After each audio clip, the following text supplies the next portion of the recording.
வணக்கம் friends, welcome to Vidya's cooking channel. நான் வித்யாலக்ஷ்மி. இன்றைக்கி நான் சிக்கன் ஷவர்மா ரைஸ் பிளாட்டருக்கு கார்லிக் சாஸ் எப்படி தயார் பண்ணுறதுன்னு சிம்பிளாக ரெசிபி செஞ்சு காமிக்க போகிறேன்.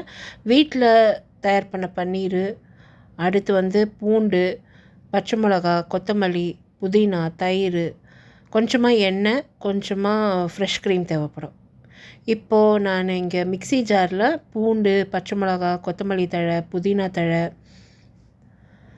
அடுத்து கொஞ்சமாக தயிர் சேர்த்துக்கிறேன். ஃப்ரெஷ் தயிராக இருக்கணும். கொஞ்சமாக ஃப்ரெஷ் க்ரீம் சேர்த்துக்கிறேன். எண்ணெய், உப்பு இத்தனையும் சேர்த்து நல்லா வழுவழுப்பாக அரைச்சி எடுத்துக்கணுங்க. இவ்வளோ தான்.